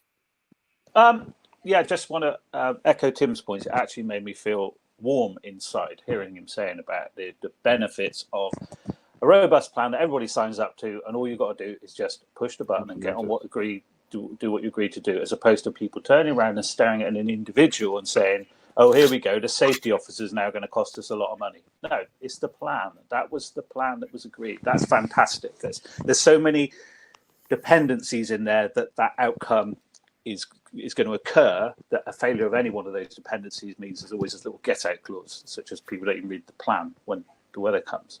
But fantastic when it works, beautiful, and that's just great to hear. To me, my biggest disappointment is in myself, where I love high risk events. I love the crackle. I just love that feeling afterwards, and I don't see it as a toy. I just see it as a great thing. I've always sort of been a person who tends to walk towards the flames a little bit.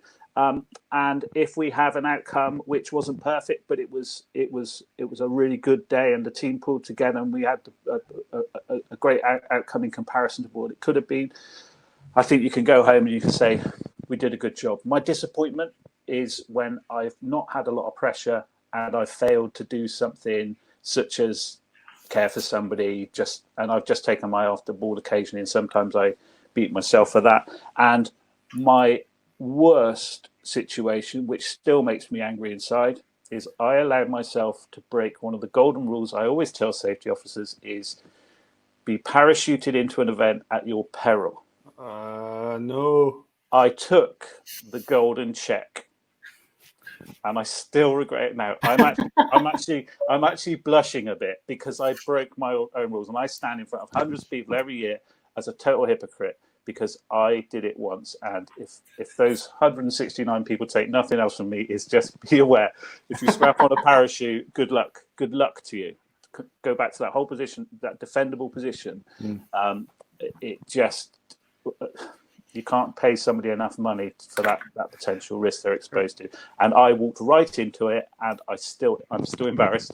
And there's no way I'm telling any of you what the event was. So I'd imagine there's going to be a load of activity in the chat now going, go on, Dan, tell us more. What Dan's talking about there, folks, is that last minute getting asked, can you not just come and be the safety officer on the day? It's on Saturday. We need to dig us out of a hole here. That thing, we've all had that. So as Dan says, avoid it like the plague. Generally, if you've not been involved in the planning, do not consider taking on that responsibility. Eric, do you want to have a run at this one? I probably have maybe two more good questions I want to get to, and we're probably done. I'm not going to get to them all. So, Eric, what's your highlights? In terms of difficult decision making, I think your questioner is being mischievous because he was there with me. A very small event. It's only 5,000. But to have within the space of 2 or 3 hours, James Reason's Swiss cheese model, all the cheeses lining up perfectly to the point where a whole lot of mechanical and human failures, and potentially a criminal one as well at one point, led to blue water leaking from the toilet waste into the drinking water supply, and a number of people having drunk that. And then within the same 2 to 3 hour period, a drone crash within 7 meters of the front of stage crowd, potentially life-changing injury to a young child, cable tie around the calf by your older brother is a really bad plan, and then not telling anybody for 10 minutes that you've got no circulation in your foot is a really, really bad plan. Potential terrorist incident, or that's what it came in as from the security team. A man trying to break into the site with a rucksack, hot, sweaty, with wires sticking out of his rucksack, telling everybody that he had rice in the rucksack. Pretty scary. And then someone tries to smash through your gates and hook up a bunch of tower lights that have been lined up ready for later on that evening. The difficult part of that was managing all that information as we went along on a site where the promoter hadn't even wanted a control room initially, but we'd insisted one and set it up ourselves. But the information overload was staggering. To the point at which, when the last incident occurred, the young boy came in with this cable tie around his calf. When the senior medical officer, who'd been called out for all the other things, looked down and said, that's got to come off now, I was absolutely convinced he meant his leg rather than the cable tie. In my head, I had this vision of somebody being laid down and having their leg sawn off in front of me. I don't think I've ever had information overload and decision-making overload to that extent. And then to have added pressure coming in from the agencies and authorities that had responded to the original emergencies, including one agency that we insisted that we put out on social media to 5,000 people that had all just been potentially poisoned with a fatal chemical. And knowing that that would lead to a whole load of drunk and overheated people who'd been drinking and sunbathing in very, very hot conditions all day, all suddenly feeling overwhelmed, unwell, and then going to the medical services, swamping them, and us potentially missing a real casualty. To have that argument with the authorities there and then in the room and hold your own when you are being told that the consequences of many people's lives now lie in your hands, that's pressure. And that was a really, really difficult day at the office. And, you know, if I'm going to be brutally honest, I still sit now, some time on, and think, did I get it all right? And could I have done better? And I'm sure there's bits I could have done better. If one less thing had happened, I'm sure I'd have dealt with the other 5 things a little bit better than I had. But tough day. And one that comes back to haunt you regularly, sometimes in your dreams and sometimes in your waking moments. And thanks, Mark. Appreciate that. Sorry for bringing that one back. I forget who asked that one. Was that Adam? We'll blame Adam for that. I know exactly who it was. Yeah, it was Robert. Therapy. You're in trouble, Robert. You're in trouble. And that segues quite nicely into the next question, which I do actually want to definitely hit, which is Andrew, a different Andrew, is interested in the panel's view on the role of regulators or the role in ELT or in event control. So the regulators' presence. So again, you know, Eric, it might be along the lines of what you were just talking about, of having them in the room in a situation like that and them trying to impose their will on what you should or shouldn't do. So what do we think about having regulators in event control or ELT? Tim, do you want to take that one? I'm pretty sure you've had a lot of experience with those guys and girls sitting in the same room or the next room, and how does that work? I think it depends on their competence, their trust, etc. And the word regulator covers quite a lot of territory because different organisations regulate different things. So, you know, Fire and Rescue Service are the regulatory body for, you know, the fire safety legislation. But I guess, you know, the shorthand word is a local authority officer. Probably, yeah. Perhaps what you're asking. I've got no problem with them at all. Welcome them to be active in the event control room. A lot of the shows that we work on are large enough scale that there's significant impact on the local authority land, local authority operations, whether that's traffic or public health or whatever. So they're a part of the team. Where I might have an issue is where anyone starts to take over the gig, you know, or seek to prompt you to do things that you don't believe are appropriate. And I'm not the promoter, I'm not the licensee. I'll be there working with and advising the licensee in most contexts. And yeah, that can be a problem because the chances are that regulatory body don't understand the full picture of the impacts of what their suggestions may be on other bits of the show, you know, unforeseen consequences and all. But you know, for bigger events, particularly for those that have you know, multi-year time span, every show is partnership with the local authority. Every show is partnership with the cops, partnership with the ambulance service and the other healthcare providers that you're sending patients to. And it's not that they're an annoyance that we need to somehow tolerate. They're partners in delivering this thing together. And we need to have a good working relationship and trust between us and them. And then, you know, things can work healthily. But in some instances, yes, you get some pretty dumb requests and pretty dumb calls. But if you've worked hard in advance to foster a good relationship and foster trust, so that when you say, with all due respect, I don't think we should be doing that because you've got more a chance of winning the gig or winning the argument. If you have to cede authority, then write it down and hand that authority over in a letter of, sort of transition of authority. If the cops start telling you to do stuff that you don't think should happen, there should be a process whereby that is formally minuted, and you can say, right, okay, with due respect, sir, I don't believe we should do that. Can you just sign this, because I'm now giving you the controls and I'm going to wait over here. But I'm sure Eric will have a billion better examples than I, and I'm sure I've seen it as well. But I welcome the authorities. I like to work with them. These guys are not idiots. They're not. They just perhaps need a little bit of help and assistance and insight from us from time to time. And sometimes we don't understand what they need out of things either. A point very, very well made, Tim. Dan, what's your take on that one? Yeah, I always welcome all stakeholders into the planning process, site visits, etc. Welcome them with open arms, because now they've seen everything. They've seen everything, and they can raise issues, raise concerns. This idea of just trying to sort of paper over the cracks because of the multi-agency visit or attendance don't make sense to me, because the cracks are still there. If you show them the cracks nice and early and talk through it and say this is what we're planning to do, then that's absolutely fine. And then we move on to that event phase. My first question is, what are you doing in here? If you come along because it's a sexy place to hang out, we can give you some really nice tickets. You can even bring your family and you can go off and enjoy the event. If you're in here for a safety management function, that's fine. If you're here just to monitor, fine. This is how you put your points across. At the end of the day, it's my name above the door until we sign that form for the transfer of primacy and the authorities then pass across. I then step behind and support you.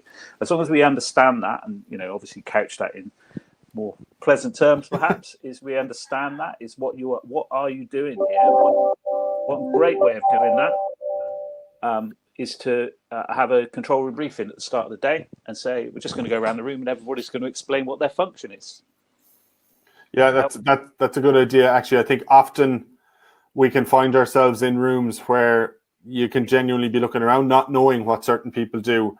And when they're in uniform, it can be quite clear. But often, that morning thing of, okay, who's who? We might have slightly different personality yesterday. What do you do? What do you do? And then you're developing those relationships before all having to maybe interact to deal with something later on.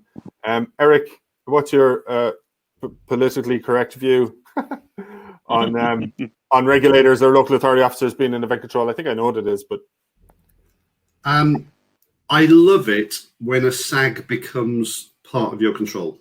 When you've spent a year or 6 months or whatever it is building an event so they understand the complexity of the event, and suddenly you woke up in the morning and it's the same people that you've been with at the SAG for the last few months.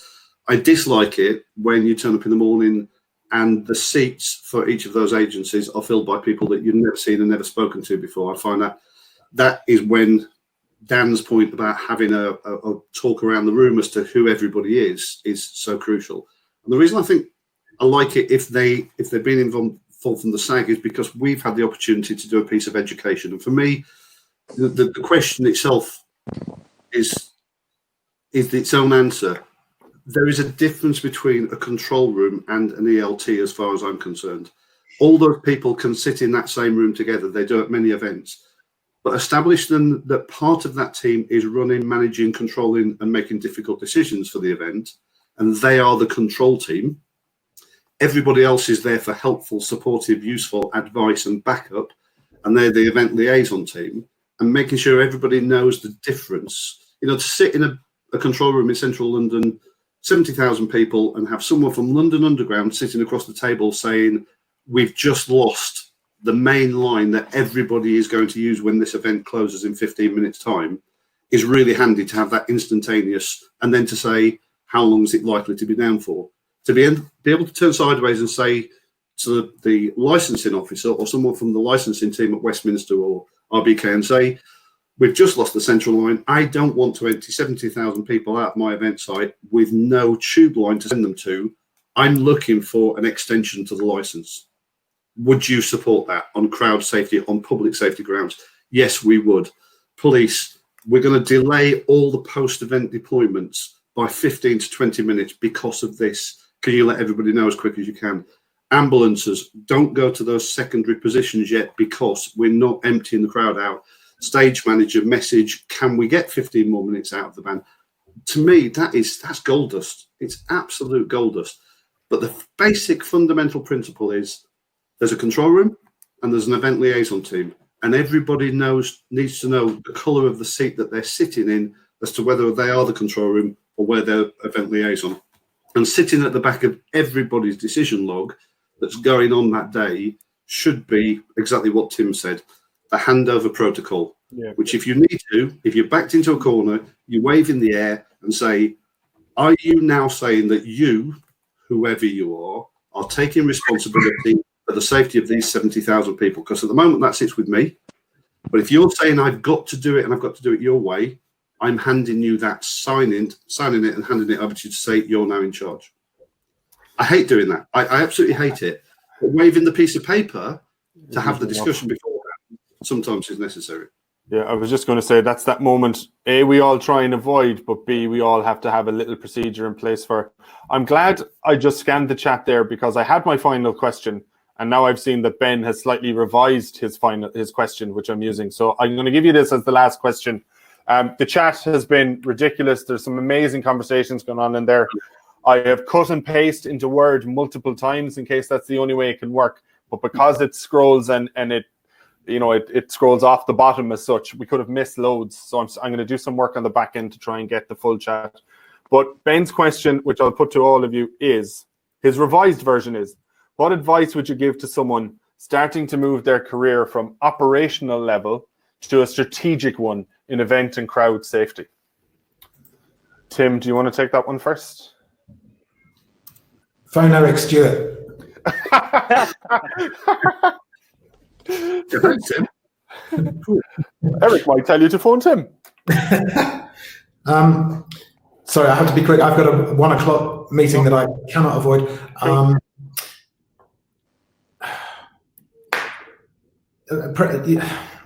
Make yourself known. Get in there. See what's happening.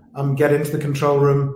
Talk to, get involved early in the process. You can't be a good controller or be doing that strategic stuff on the day. Strategic necessarily means it's being done early, so you need to be involved throughout the piece.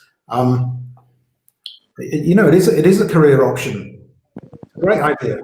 We need people who have a wider view of what's going on. And my own sort of trajectory in the business was that, I started off playing in bands and all I cared about was the bass part for an hour and a half on stage. And then I became a stage manager and I was wondering about what happened on that stage for 8 hours or 10 hours a day. And then I became a site manager and then I became yada, yada. And now as a safety geek, I'm the guy who has to think about lasers, helicopters, waterborne disease, how they queue, how they get out, crowd management, traffic, transport, and our impact on the wider healthcare and other economies. So I think there's a lot to be said for wishing to elevate your kind of viewpoint of the event and look wider and look more strategically. And I think I don't have a particular route or career path I would suggest. Joking apart, phone Eric, phone me, tell us you want to get involved, and we'll do what we can to to present some skills and pathways. But there's not a simple way of doing it. The EPC will have courses on, silver control and all that kind of stuff, silver command and so on, and maybe Dan can talk to that. But don't be shy. Start calling. If that's what you want to do, get in touch. It's the only way it's going to happen. Yeah, it's a good point. Dan, do you want to take a run at that one?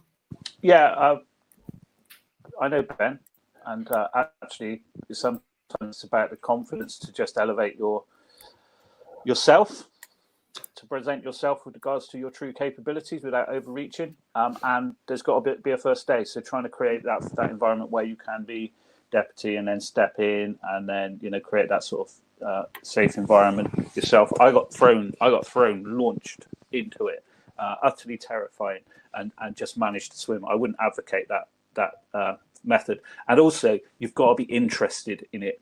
And that goes back to that point about the safety officer who goes wandering around the site, because actually they're more interested in operational detail than strategic level stuff, because strategic level stuff can be really boring sometimes. When the event's going well, it can actually be quite boring. So you've got to be interested in it, and then you've just got to find yourself the opportunity to safely have a go. Yeah, no, that's a good way of looking at it. Eric? Good marketing, Eric. I don't a bit. I think the question popped up and then disappeared again, and I don't know the context of the individual and exactly what they're thinking about. The first thing is to fully understand what we're talking about by strategic, and if you really want to go strategic, buy yourself a very strong set of cable ties and one set of cable cutters that you give to a trusted friend, and the only time you release yourself from a chair with those cable ties is when the trusted friend says, yes, you can go to the toilet. Because if you're getting up to go and start fixing stuff on the ground or poking your nose into other people's business on the ground as a strategic lead on something, you're probably not actually doing what you think you are going to do. If you're going to be strategic, the work is 90% of the work is in advance. And actually on the day, if everybody that you've trusted to do the tactical and operational work on the ground is still working, you should have nothing left to do. You should just be thinking about, if it went wrong, what would I now be saying in terms of media messaging? How do I keep my company safe? How do I keep my reputation and the company's reputation safe? You shouldn't be out fixing anything at all. So just fully understand what it means to be strategic, because it can be bloody boring, really boring. And if you're going to do it, try to be strategic on most days, but then occasionally take the strategic head off and be tactical and operational. Remind yourself what it's like on the ground, but please don't try and do all those three things at one time. Not on any decent size event or with any complexity anyway. Yeah, doing all three at one time, maybe you're undoing. Ben, again, not to give any sort of a glib answer or anything, but Tim is right, and I always say this, like, put yourself out there, get in touch with people. Speaking for us all, and maybe I shouldn't, we're all generally looking for the next, good bunch of people to involve in shows. If we don't know you're out there, it can be hard. Again, as Dan says, know your own capabilities, don't overreach, but you need to put yourself out there. Have an opinion on something, get involved in conversations, come to stuff like this, ask questions like you have. There is a very active community in crowd and event safety globally, and maybe they're active in spaces you're not naturally a fan of or not naturally active. I say this to people all the time. Twitter and LinkedIn, there's constant conversation going. You mightn't love Twitter or LinkedIn, but is it worth getting involved to talk to these people or get direct access to some people, maybe get an answer to something? There are opportunities there. And as Tim says, pick up the phone, send an email. We're not all sitting on 12 jobs we need to give people, but we are always keeping an eye out for people who can work alongside us, work with us, step up to the next positions and stuff. So it's about kind of putting yourself out there and not overreaching, which is a key point. Like Dan said, be brought through from operational and tactical through to strategic. And I've known people, by the way, who didn't like it when they got to strategic. They were much happier operational and tactical. And there is no issue with that. As Eric mentioned, a lot of us probably operate across the three and more, and I don't have a favorite one. I can enjoy being strategic for 6 months of the year on an event, but then I very much want to be operational on it. And there's great benefits to that. There's benefits, but as Eric says, on a big show at least, do not try and be doing all three. It won't work and it won't stand to you. Can I make a point there, Mark? Yeah, Dan, go ahead. What I've got to go. Bye. All right, Tim. Thank you very much. Tim was hoping you wouldn't make a point. He needs to go. Thanks, Tim. Thanks, Tim. Just one point on that. I've had a number of occasions where people have said, "Come and shadow you at events," and I've said, "Yes, of course." And I've contacted them, and I've told them that it starts at 6 o'clock in the morning, and we're going to probably be on site for 10 hours, and it's a 3-hour drive each way. And they say, "Oh, it's on a Saturday, is it?" Oh, no. Don't fancy that. Yeah, I think you've just answered your own question. And look, that's a fair point. We've all had a bit of that too. So look, it's your reputation. If you're going to get in touch with someone and want to shadow them, we don't. Look, I speak for myself. I won't say we. I don't bring people into the fold here lightly. I don't involve people randomly or willy-nilly. I need to get a vibe for you. I want to feel good about you, think you'd fit with how we run things, and think what I can offer you will be of use to you.